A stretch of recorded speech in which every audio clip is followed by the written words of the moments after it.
Hey, welcome to the Travel Inspired podcast. For those that don't know me, I'm Adam Constanza. I live in Wellington, New Zealand, and I'm spending 2017 in Bougainville, Papua New Guinea. I'll be full-time travel writing and blogging, so if you want to check out the blog, go to www.travelinspired.co.nz, and from there you can find the Facebook page and Instagram too. So let's get cracking.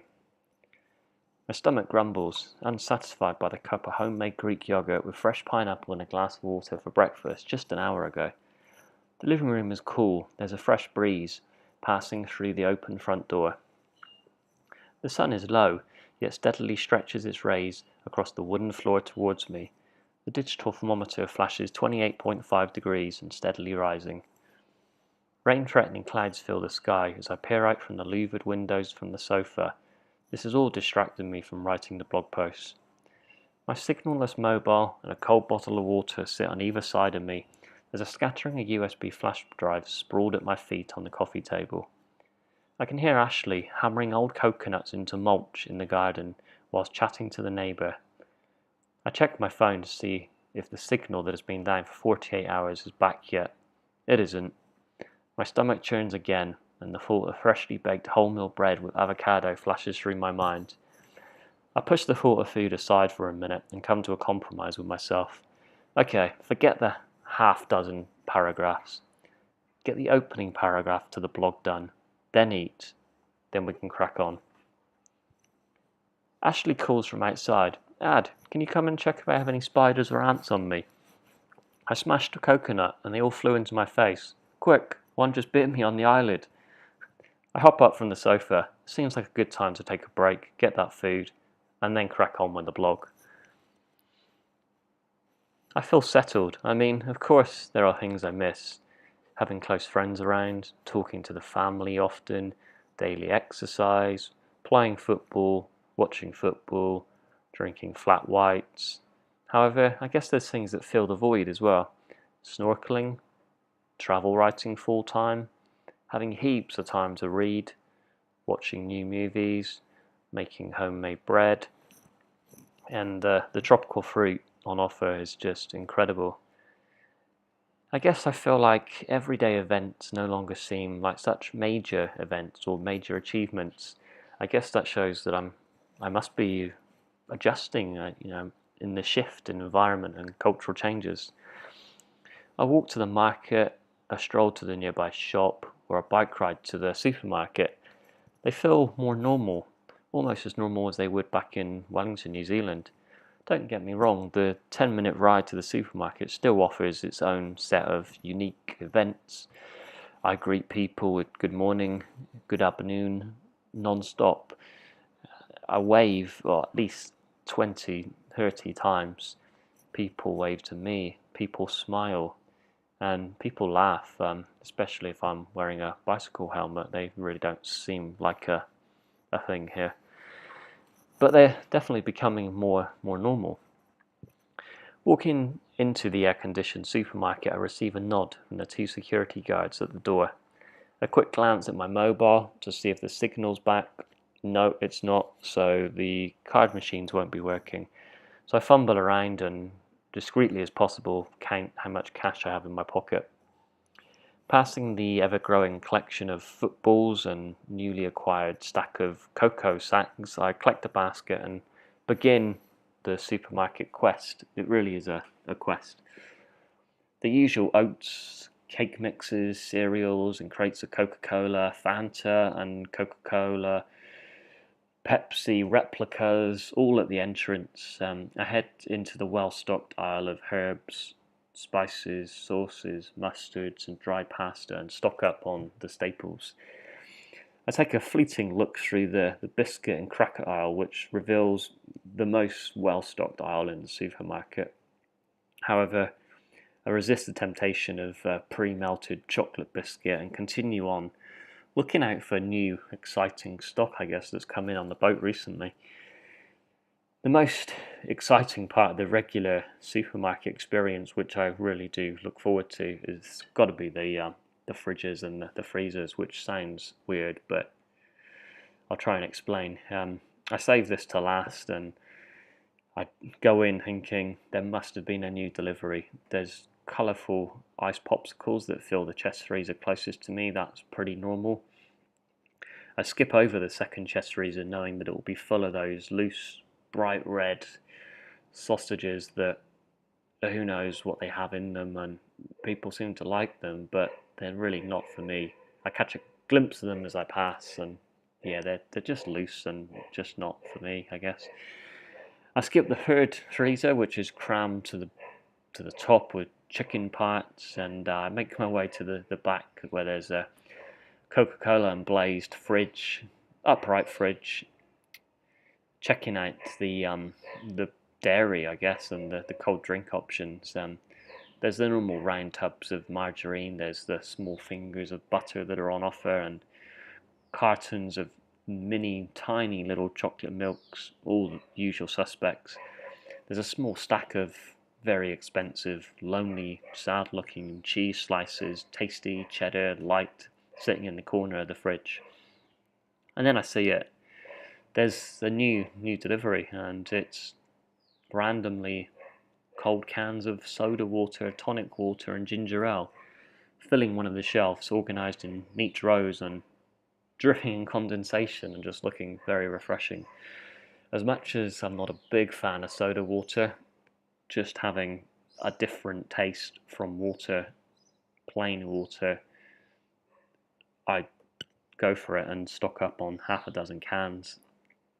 I head to the till, try my card just in case. It doesn't work, so I hand over 100 kina notes, get my change, and leave the shop with a thank you and a nod to the security guards and a backpack full of soda water, tomato paste, tea bags, cinnamon, hand soap, all the normal things, I guess. My stomach is still rumbling.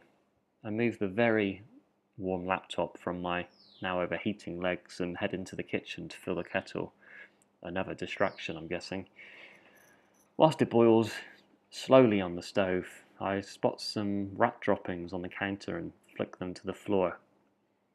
As I'm doing this, I think I really should just get the dustpan and brush and brush them up, but it's too late. They're on the floor. Out of sight, out of mind, I guess. We've had this resident rat for the last couple of weeks now. He's paid numerous uninvited and unwanted visits to me. And one particular occasion in bed recently, not where you want a rat to be, not where I want a rat to be anyway. I could hear the scuttle of small feet on the wooden floors, waking me up early in the morning as Rattie, as he's now being referred, dives under the bed and makes a right racket. He's playing with an empty contact lens box, and I wake up, leap to the middle of the bed, sitting up right on my knees, and just hope for dear life that he's not going to appear and chew his way through my mosquito net and attack me, which I'm sure he wouldn't, but yeah, in the moment, who knows. Meanwhile, Ashley's reaching across to the light switch, and I'm just asking her, can you see him? Can you see him? She can't see him. She can see what I can see, and that is the fluorescent light tube flickering on. And then Rattie speeds out through the bedroom door towards the kitchen, and I guess to shit on my kitchen counter before departing into the night. Anyway, where was I? Preparing the snack. Wholemeal bread. Went for a ration chunk of vintage crumbly cheese, which a fellow volunteer brought me down from Booker, as we've been short on cheese in Arawa for 4 weeks or so. The avocado at this point just sounded a little too labour intensive, and they're always a little bit hit and miss here. They're quite often quite watery and quite tasteless, but yeah, the cheese is always good. Another glance at the thermometer reveals it's now 30.3 degrees. The rays of sun have disappeared from the wooden floorboards, and the clouds are no longer defined, just a blanket of grey, still threatening to rain. I get distracted from writing once again, which is pretty usual of late, and watch an episode of Breaking Bad. It's pretty good. I'm obviously well many years behind the trend of watching Breaking Bad, but at least now I can watch it all episode after episode and distract myself when need be. I eat and I sip my tea with powdered milk. There's been no UHT milk for a long time too. I hear voices outside and I can hear the neighbours hanging out stuff on the line. I can hear Ashley now digging holes and spreading mulch. She's planting lemons, passion fruit and orchids which she got from the market.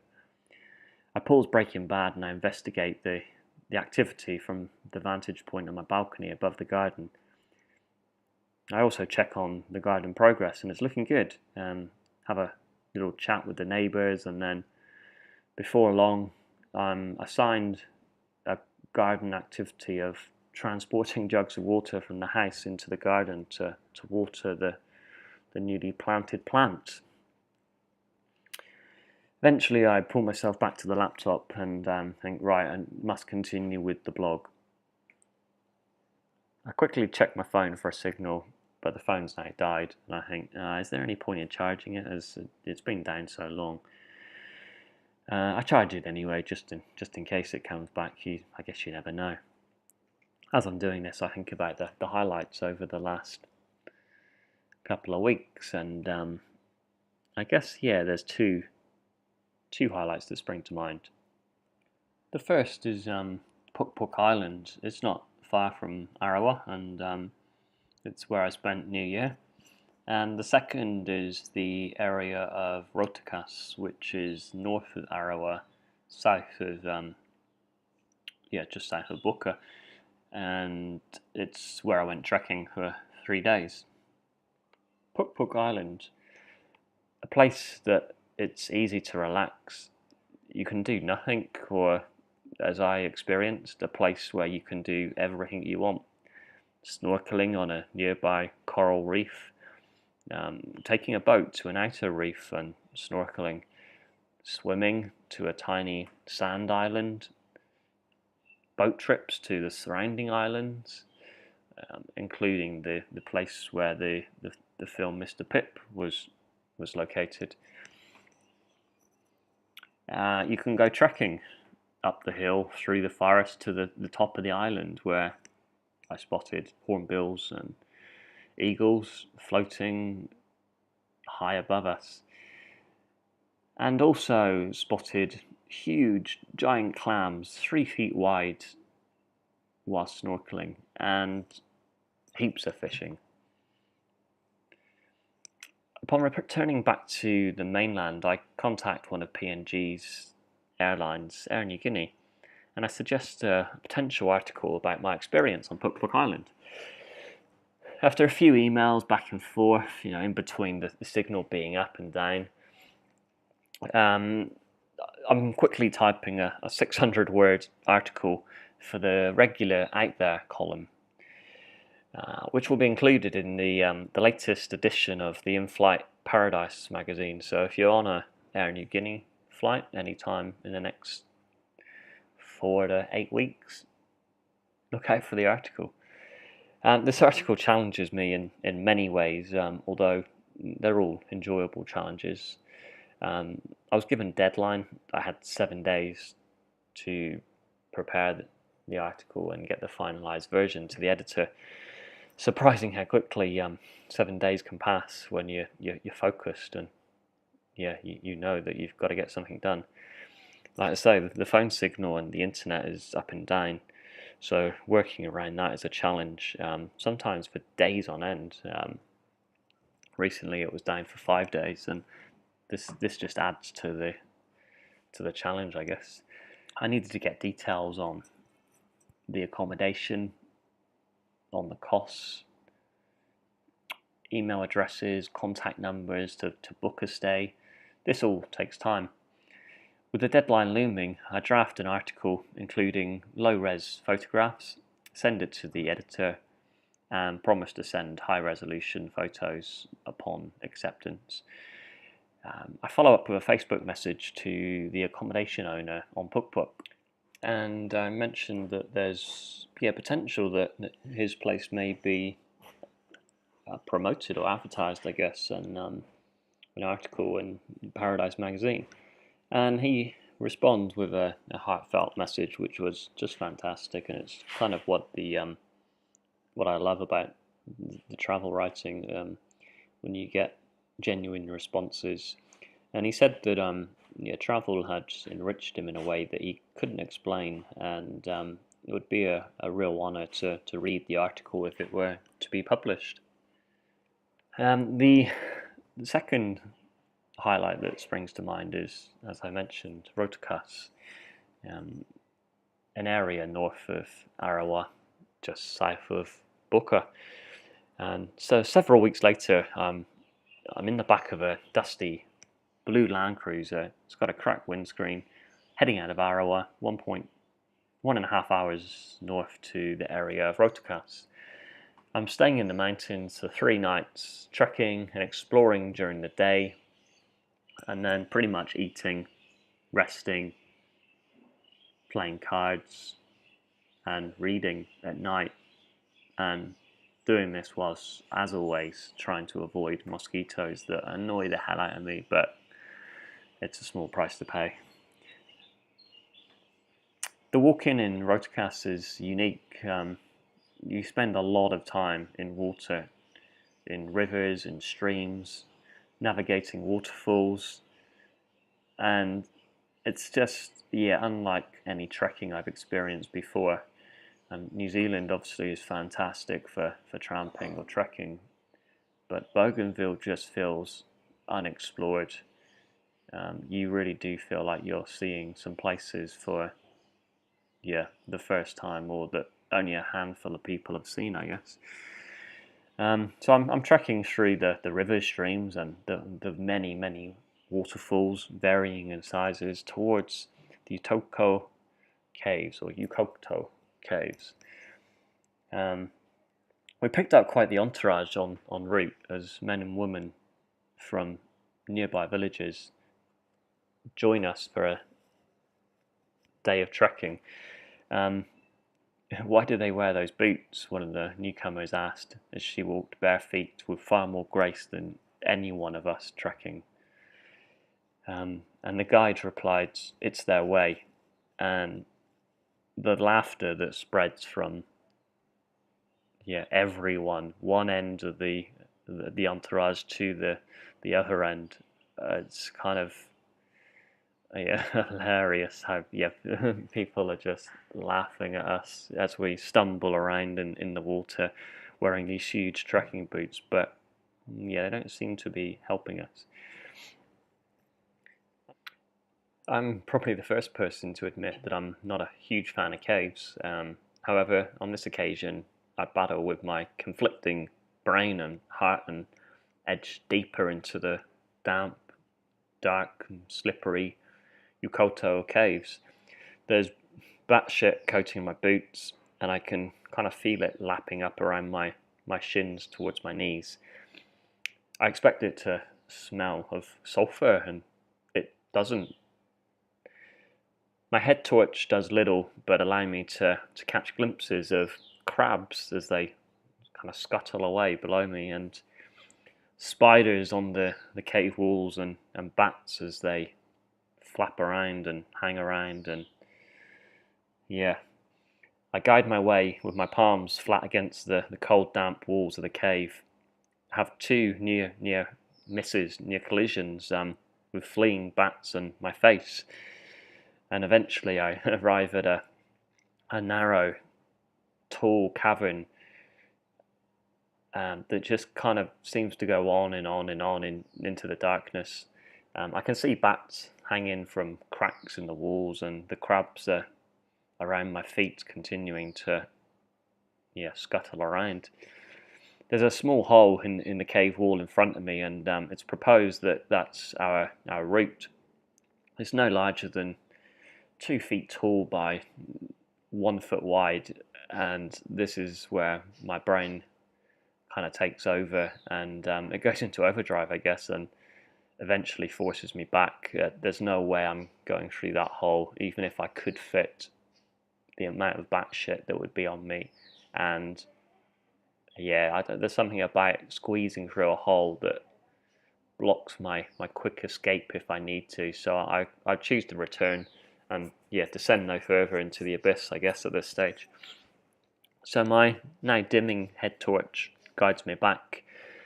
Eventually, I hear the familiar trickle of the waterfall that's at the cave entrance, and my eyes quickly adjust to the sunlight that's streaming in through the cave mouth. And then we have the intrepid route back down to ground level, which is 30 feet below where I'm currently at.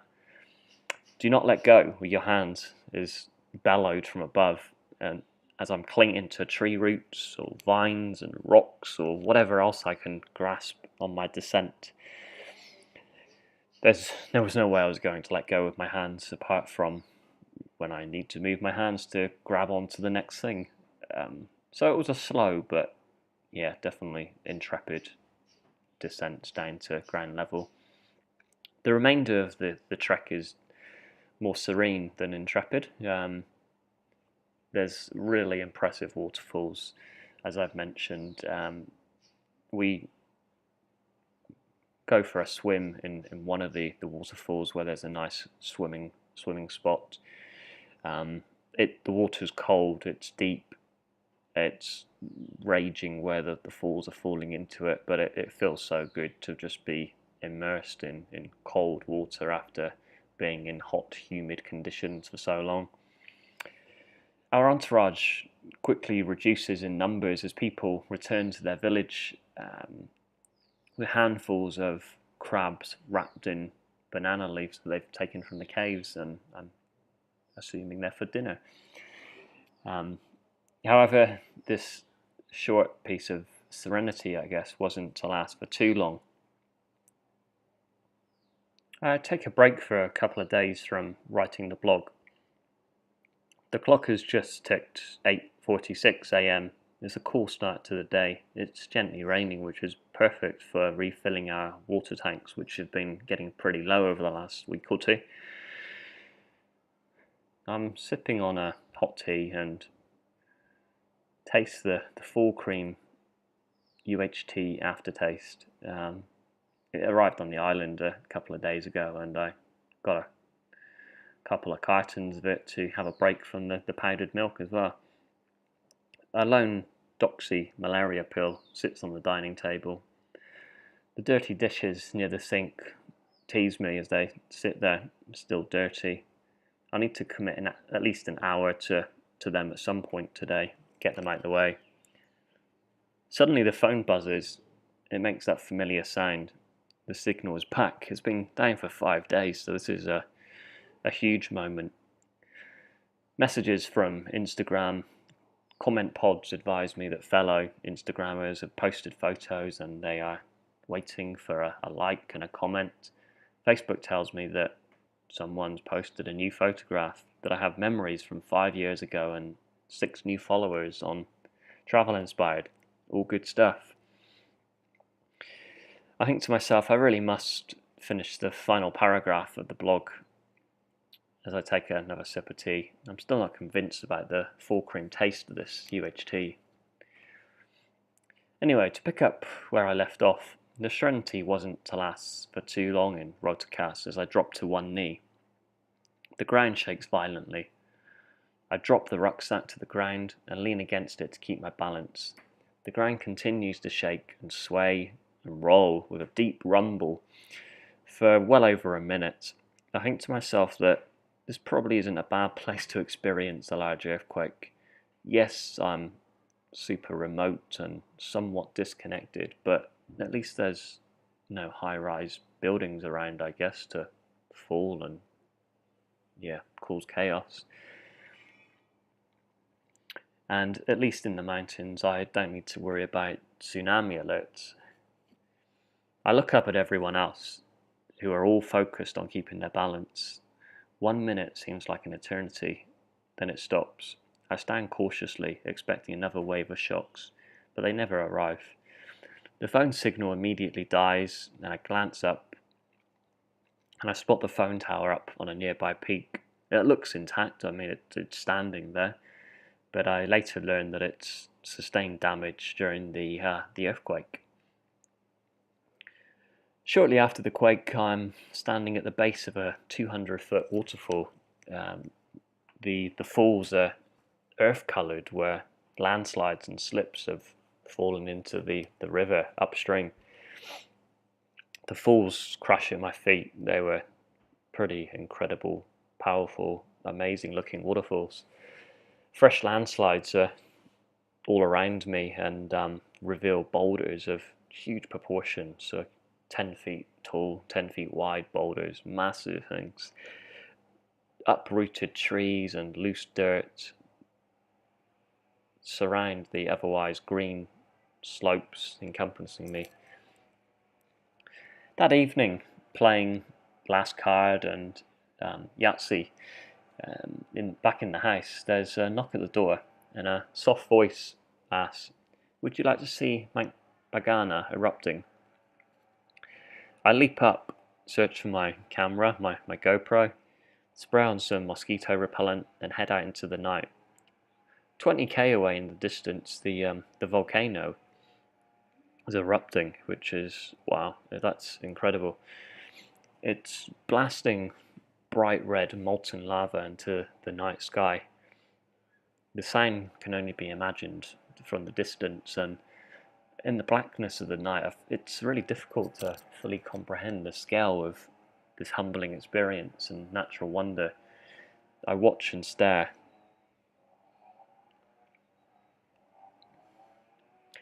I take a final sip of my tea. Maybe I'll get used to this full cream UHT taste. I don't know.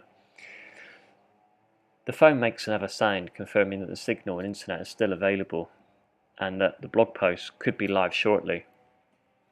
After listening to some Tracy Chapman, doing some push-ups, I can feel that the blog is close despite my many distractions.